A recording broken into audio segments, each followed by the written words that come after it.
Morning students, आज हम पढ़ेंगे जी हाँ फिज़िक्स का नेक्स्ट टॉपिक। और हमने कल तक पढ़ लिया था जी हाँ लॉज ऑफ मोशन, हमारा चैप्टर चल रहा था। हमने फ्रिक्शन स्टार्ट की थी और हमने 3 टाइप्स ऑफ फ्रिक्शन पढ़ ली थी जी हाँ, स्टैटिक फ्रिक्शन, लिमिटिंग फ्रिक्शन और काइनेटिक फ्रिक्शन। क्लियर है? तो इसका ग्राफ थोड़ा समझ लेते हैं, ठीक है। इसमें क्या किया हुआ है, जैसे अगर पहली बात ये यहाँ से लग रहा है अप्लाइड फोर्स, यहाँ पर फोर्स लगा रहे हैं, किसी भी बॉडी को हम फोर्स लगा रहे हैं, ठीक है। हाँ, और फ्रिक्शन जो है ऑपोजिट उसके लग रही है। तो ओ से ए तक गए, मतलब हमने फोर्स अप्लाई की, यहाँ पर क्या है फोर्स ऑफ फ्रिक्शन दी होगी, दोनों फोर्सेस को कंपैरिजन किया गया। जो ही हमने फोर्स अप्लाई की स्टैटिक फ्रिक्शन बढ़ती गई, क्योंकि स्टैटिक फ्रिक्शन का मतलब क्या है, अपोजिंग फोर्स उस समय स्टैटिक है, बॉडी मूव नहीं कर रही, बढ़ती गई बढ़ती गई बढ़ती गई और एक मैक्सिमम पॉइंट पे पहुंच गई, ठीक है। एक बात समझ आ गई, जब मैक्सिमम पॉइंट पे पहुंच गई उसे हम कहेंगे, ये तो थी हमारी static friction, F of S लिखा हुआ, तो मैक्सिमम पॉइंट पे पहुंच गई उसे हम कहेंगे लिमिटिंग फ्रिक्शन। क्लियर है? और जब ये थोड़ी सी आगे, अब हमने थोड़ी और फोर्स बढ़ाई तो बॉडी मूव करने लगी, बॉडी मूव करने लगी, ये थोड़ा सा ये क्या बन गया, ये बन गई किनेटिक फ्रिक्शन। अब इसमें थोड़ा सा ऐसे है, देखो आपने ध्यान दिया होगा कि कर्व है इसमें, थोड़ी सी ए से बी में थोड़ा सा जो फोर्स ऑफ फ्रिक्शन है वो डिक्रीज़ हुई है। देखो पहले यहाँ पर थी फोर्स ऑफ फ्रिक्शन ऊपर, अब ये नीचे दिख रही है, यहाँ देखो इतना डिक्रीज़ हुआ है। तो ये डिक्रीज़ क्यों हुआ? तो ये होता है, ये प्रॉपर्टी है कि जब भी लिमिटिंग मैक्सिमम लिमिटिंग फ्रिक्शन आ जाए उसके बाद अगर हम फोर्स लगाएंगे तो जो फोर्स ऑफ फ्रिक्शन है वो क्या हो जाएगी, डिक्रीज़ होनी स्टार्ट हो जाएगी। तो मतलब काइनेटिक फ्रिक्शन जो है वो लाइट लेस हो जाती है, किससे, लिमिटिंग फ्रिक्शन से, ठीक है। एग्जाम्पल के तौर पे बात करूँ, अगर हम सपोज कर लो साइकिल चलाते हैं, साइकिल चलाते हैं, ठीक है।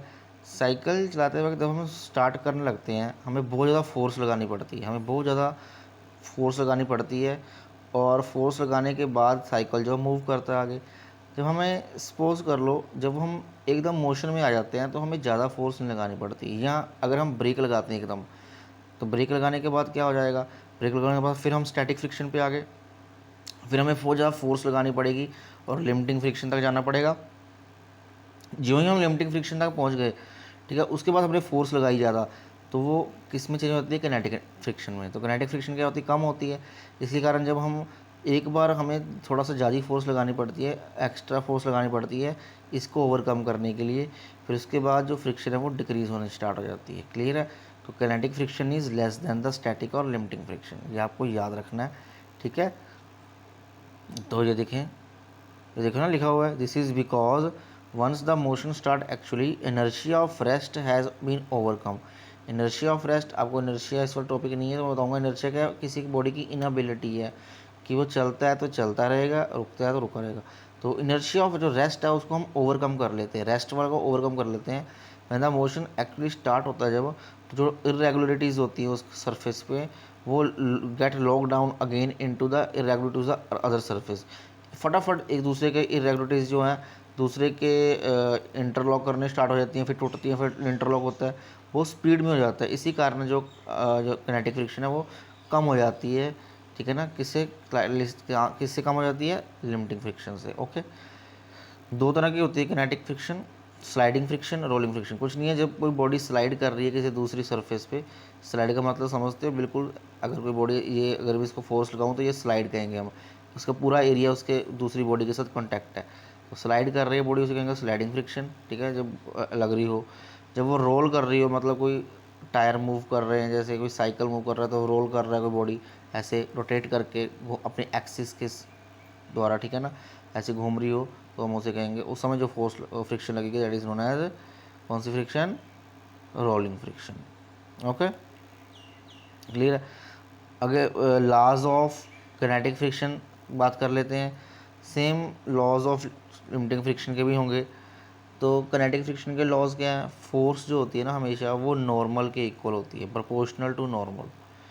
जो नॉर्मल है ना, हमने कल बनाया था, अगर हम इसके बात करें, ये वेट है कोई बॉडी का, mg, w लिख लेते हैं, और फ्रिक्शन फोर्स मैं यहाँ पर ही बनाता हूँ, ऐसे पीछे लगता है। अगर बॉडी को इधर पी फोर्स लग रही है तो फ्रिक्शन फोर्स इधर लग रही है, और ये होता है उसका नॉर्मल। ठीक है, तो ये बात समझ आ गई आपको। ठीक है, तो जो फोर्स होती है फ्रिक्शन की वो इसके प्रोपोर्शनल होती है, और हम इसको प्रोपोर्शनैलिटी को हटाएंगे तो बनेगा म्यू के यू के कह सकते हैं into R. This is known as coefficient of kinetic friction. Clear है, ये आपको ध्यान रखना है। Kinetic friction does not depend upon the surface area of contact. Surface area of contact के ऊपर डिपेंड नहीं करती है, देखो सिर्फ डायरेक्शन के ऊपर डिपेंड करती है। ठीक है, ये स्पीड पे डिपेंड नहीं करती है, देखो सिर्फ ये कोफिशिएंट ऑफ फ्रिक्शन के ऊपर डिपेंड करती है। क्लियर है, तो cause of rolling friction, rolling friction के कारण क्या होते हैं, देखो रोलिंग फ्रिक्शन ध्यान से समझो। अगर हम बात करें किसी भी वेट, हाँ, अगर हम बात करें किसी भी सपोज कर लो व्हील है हमारे पास, तो इसमें एक माउंट होता है, जो दिख रहा है डिप्रेशन। डिप्रेशन मतलब ये जो नीचे वाला, जो नीचे सपोज कर लो ना, ये ताब ये इसी कारण बनाया गया है क्योंकि ये सरफेस के ऊपर दिखाया गया कि एक माउंट है। माउंट मतलब ये जो के और एम पॉइंट, डिप्रेशन मतलब जो नीचे है, तो जो व्हील होगा या टायर होगा वो दबा देता है। तो अगर ये माइक्रोस्कोपिक की बात हो रही है, लेवल की, माइक्रोस्कोपिक लेवल, ऐसे नहीं हम दिखता नहीं हमें। ठीक है, तो एक डिप्रेशन आ जाता है, एक माउंट आ जाता है। तो कहने का मतलब है रोलिंग फ्रिक्शन होती क्या कैसे है कि जो ही ये माउंट आ जाता है, जैसे देखो ना ये ऐसे है, तो ये जब भी एंटर करेगा इसमें इनर्शिया आ जाएगा, मतलब ये रुकेगा नहीं यहाँ पे। तो यह क्या करेगा, इसको इस माउंट से ओवरकम करना पड़ेगा। अगर ऐसे घूम रहा है, इस माउंट से क्या करना पड़ेगा, ओवरकम पड़ेगा, जिसे माउंट और बम्प भी कहते हैं। ठीक है, तो इस ओवरकम करने के लिए इसमें फिर ज़्यादा फोर्स आ जाएगी, फिर अगले डिप्रेशन में चले जाएगा, फिर रुकेगा नहीं वहाँ पे, अगले अमाउंट में कवर करना पड़ेगा इसे। तो इसी कारण जो रोलिंग फ्रिक्शन है ना वो लेस हो जाती है, बहुत ज़्यादा कम होती है with respect to sliding friction. ऐसे भी कह सकते हैं जैसे हमारे टायर हैं वो सर्कल के होते हैं, मतलब कि in the form of circle होते हैं। ऐसे रेक्टेंगुलर क्यों नहीं होते हैं टायर, क्योंकि जो रोलिंग फ्रिक्शन है बहुत ज़्यादा कम होती है। क्लियर है, आगे बढ़ते हैं। Laws of limiting friction, laws of limiting बता दिए मैंने। फोर्स जो है प्रोपोर्शनल, जो मैग्नीट्यूड ऑफ फोर्स है, ठीक है, लिमिटिंग फ्रिक्शन का, वो किसके इक्वल होती है, वो होती है नॉर्मल डायरेक्शन के प्रोपोर्शनल होती है। ठीक है, the direction of force of limiting friction is always, ये तो पता ही है आपको, डायरेक्शन हमेशा लिमिटिंग फ्रिक्शन की ऑपोजिट होगी। और ये एक सरफेस सेम वही है जो हमने किनेटिक फ्रिक्शन में पढ़ा, सेम पॉइंट्स हैं उसके भी। ठीक है, लॉज ऑफ, बस उसमें क्या हो जाएगा, कोफिशिएंट ऑफ फ्रिक्शन अभी बात की थी, force proportional to R, force equal to mu R, तो म्यू क्या हो जाएगा, mu is equal to F upon R. Very important relation, F upon R, कितनी फोर्स लग रही है पर यूनिट नॉर्मल रिएक्शन, उसकी क्या होता है, कोफिशिएंट ऑफ फ्रिक्शन होता है। क्लियर है, तो आगे आगे पढ़ लेते हैं इसको। Coefficient of limiting friction between any two surfaces contact defined as the, किसकी ratio of force of limiting friction and the normal reaction between them. Limiting friction लिख सकते हैं यहाँ पर, लिमिटिंग फ्रिक्शन है तो उसे म्यू एल लिख सकते हैं। अगर काइनेटिक फ्रिक्शन पूछा गया तो म्यू के लिख सकते हैं, ये लिख सकते हैं। क्लियर है, यहाँ तो म्यू के लिखा हुआ। अब ये बहुत इंपॉर्टेंट है कि किसके ऊपर डिपेंड करती है, ये मटेरियल के ऊपर डिपेंड करती है कि किस मटेरियल से जो वो टायर है या कोई बॉडी है किस मटेरियल से बनी है, उसके ऊपर भी बहुत डिपेंड करता है ये म्यू। और ये कांस्टेंट होता है, कांस्टेंट मतलब इसकी वैल्यू कांस्टेंट है डिफरेंट डिफरेंट मटेरियल्स के लिए। नेचर ऑफ सरफेस, कैसे सरफेस कंटैक्ट कर रहे हैं, ड्राई हैं, वेट हैं, रफ हैं, ठीक है, पॉलिश्ड है, नॉन पॉलिश्ड हैं, कैसे सरफेस जो हैं वो क्या कर रहे हैं, कंटैक्ट कर रहे हैं आपस में। फॉर एग्जांपल अगर दो पॉलिश्ड मेटल सरफेस आपस में कॉन्टैक्ट कर रही है तो म्यू की वैल्यू 0.2 होती है। ठीक है, when the surface are lubricated, मतलब इसमें थोड़ा सा लुब्रिकेशन किया गया, उसमें थोड़ी स्मूथनेस पैदा की गई है, ऑयल लगाएगा, कुछ भी किया गया है, तो म्यू की वैल्यू अप्रॉक्सीमेटली 0.1 यूज़ करते हैं। वुडन सर्फेसेज में म्यू की वैल्यू 0.2 से 0.5 यूज़ करते हैं। तो डिफरेंट मटेरियल के लिए डिफरेंट वैल्यूज़ होती हैं किसकी, कोफिशिएंट ऑफ फ्रिक्शन की। ठीक, क्लियर है। अब आपको पता ही है जो कोफिशिएंट ऑफ म्यू के is called the coefficient of kinetic और डायनामिक फ्रिक्शन। काइनेटिक और डायनामिक का मतलब एक ही होता है मोशन, काइनेटिक मतलब मोशन, डायनामिक मतलब मोशन। क्लियर है, आगे देखो वैल्यू दे रखी है टेबल, ये बना लीजिएगा अपनी कॉपीज़ में। ठीक है, किसकी वैल्यू दे रखी है, कोफिशिएंट लिमिटिंग फ्रिक्शन। अगर वुड पे वुड मूव करे तो उसमें कोफिशिएंट ऑफ फ्रिक्शन क्या लेना है, 0, लिमिटिंग फ्रिक्शन ये होगा, काइनेटिक फ्रिक्शन उसमें ये होगा। क्लियर है। अ वेरी इंपॉर्टेंट टॉपिक है एंगल ऑफ फ्रिक्शन। अब इसको ध्यान से समझे, देखो डायग्राम को, ये देखो, ये फोर्स लग रही है, कोई बॉडी है, ये फोर्स लग रही है इधर P, ये सेंटर O, ये बॉडी का वेट नीचे लाई कर रहा है, ऊपर नॉर्मल एक्शन R, ये फ्रिक्शन फोर्स F। अब फ्रिक्शन फोर्स F के हमने क्या किया, ये जो हमने सेंटर पे वैल्यू ले ली उसकी, यहाँ पर ये उसका कंपोनेंट ले लिया, ऐसे ऐसे इसका कंपोनेंट ले लिया। सपोज कर लो F का भी तोड़ सकते हैं कंपोनेंट, या ये F कंपोनेंट था, इसका हमने रिजल्टेंट ले लिया, ऐसे भी बोल सकते हैं। तो F का रिजल्टेंट क्या था, ये वाला, ये ले लिया हमने, ठीक है। ये एंगल थीटा बना रहा है किसके साथ, R के साथ। तो पढ़ लेते हैं इसको।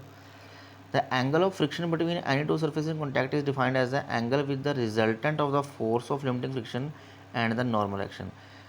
लिमिटिंग इस फ्रिक्शन के रिजल्टेंट के साथ जो नॉर्मल एंगल बनाए थीटा, उसे कहते हैं angle of friction. Very important, confuse नहीं होना इसमें, ठीक है। तो आपको पता है आर जो है बैलेंस कर रहा है डब्ल्यू जी को, पता ही है आपको, वेट को बैलेंस करता है नॉर्मल रिएक्शन। ओ बी जो है वो रिप्रेजेंट करता है फोर्स को, ठीक है, स्लाइडिंग फ्रिक्शन में, ठीक है। तो इसमें इन्होंने क्या किया, पैरेललोग्राम पूरी कंप्लीट कर दी, और इसका जो रिजल्टेंट है आर और एफ का, ठीक है ना। तो ये जो ओ सी है रिजल्टेंट दिखा रहा है आर और एफ का, ठीक है। एंगल ओ इज थीटा, ठीक है, इसे कहेंगे हम एंगल ऑफ फ्रिक्शन, ठीक है। अब इसकी वैल्यू निकालते हैं। Triangle triangle A O C, triangle A O C, यहाँ से बात करते हैं। टैन थीटा किसके इक्वल होता है, परपेंडिकुलर अपॉन बेस। तो यहाँ से ए सी हमें पता है, this A C perpendicular upon base, base क्या है ओ ए, और ए सी किसके इक्वल होगा, ऐसी एफ के इक्वल होगा।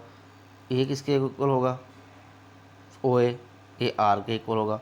तो एफ अपॉन आर, अभी हम एफ अपॉन आर की वैल्यू क्या करके आए हैं, म्यू निकाल के आए हैं, ठीक है ना। तो एफ अपॉन आर क्या होता है ना, म्यू होता है। तो म्यू क्या आ गया, tan theta. Very important relation, mu is equal to tan theta, where theta is angle of friction and mu is a coefficient of friction, ठीक है ना। तो कोफिशिएंट ऑफ फ्रिक्शन किसके इक्वल होता है, इस contact is equal to the tangent of angle of friction. अगर tangent of angle of friction निकाल देंगे तो वो क्या हो जाएगा, उसका coefficient of friction. Very important relation. आगे है हमारे पास एंगल ऑफ रिपोज, ये समझना बहुत जरूरी है, ठीक है। Angle of repose is defined as the minimum angle of inclination of a plane with the horizontal such that a body placed on plane just begins to slide down a incline. अगर हम किसी body को इसे incline रख दें, incline मतलब ऐसे angle पे, ऐसे एंगल पे रख दें, ठीक है। तो ये हॉरिजॉन्टल के साथ वो इंक्लाइंड प्लेन जो एंगल बना रहा है उसे कहेंगे एंगल ऑफ रिपोज और एंगल ऑफ स्लाइडिंग। क्या कहेंगे, एंगल ऑफ रिपोज और एंगल ऑफ स्पेंडिंग। ये डिपेंड करती है इसकी वैल्यू भी मटेरियल और nature of surface in contact पर, ठीक है। अब इसकी वैल्यू भी निकालते हैं हम, और इससे हम पता करते हैं कैसे निकलेगा, ठीक है।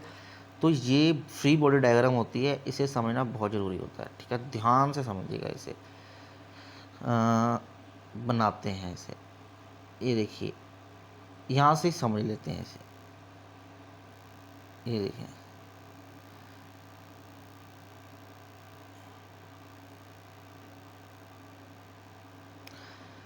अब उन्होंने कहा है कि बॉडी जस्ट बिगेन्स टू, ये बॉडी है, ये जो रेक्टेंगुलर रखी हुई है, बॉडी कहता है just begins to slide down, slide down जा रही है, मतलब बॉडी की मूवमेंट इधर है, पी फोर्स इधर लग रही है। तो फ्रिक्शन कहाँ होगी, ये देखो, ये दिखाई गई फ्रिक्शन एफ, थोड़ा छोटा सा एरो दिख रहा होगा आपको, ये एरो दिख रहा होगा, फ्रिक्शन इस डायरेक्शन में है। डायग्राम समझिए पहले, ओके। अब कई बच्चे गलती करते हैं, अब वो इंक्लाइंड प्लेन ऐसे है, अब बच्चे क्या करेंगे ऐसे बना देंगे उसका एम जी। क्या अर्थ टेढ़ी हो जाएगी उस बेचारे छोटे से ऑब्जेक्ट के लिए, नहीं, अर्थ तो अपनी जगह रहेगी, वो तो सॉलिड है, तो सर्दियों से सॉलिड चलती आ रही है। तो ये ध्यान रखना है, अगर बॉडी इंक्लाइंड है तो उसका वेट तो डायरेक्ट अर्थ की तरफ ही लग रहा है ना, ऐसे एम जी, ये ध्यान रखना है। ये देखो एम जी लिखा हुआ है ना उन्होंने नीचे नीचे सीधा, बट रिएक्शन कैसी मिल रही है उसे, रिएक्शन इंक्लाइंड प्लेन से मिल रही है, तो वो ऐसे ही मिलेगी उसके परपेंडिकुलर।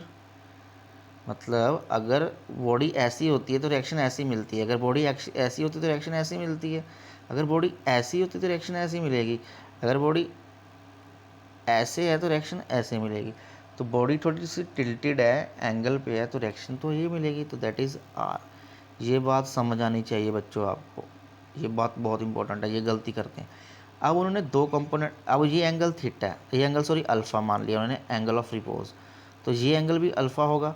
तो बता, इसको mg को टू कंपोनेंट्स में तोड़ लिया हमने, एक हो गया हमारा ये वाला अल्फ़ा एंगल, और ये हो गया एक हमारा इधर वाला, मतलब ये कंपोनेंट हो गया हमारा कॉस वाला mg कॉस अल्फ़ा, ये देखो ये तोड़ा हुआ है, और एक हो गया along the direction of motion mg sine alpha. ठीक है, थोड़ा सा ध्यान से आप यहाँ वीडियो यहाँ से ही देख लीजिए डायग्राम से, ठीक है थोड़ा, ठीक है।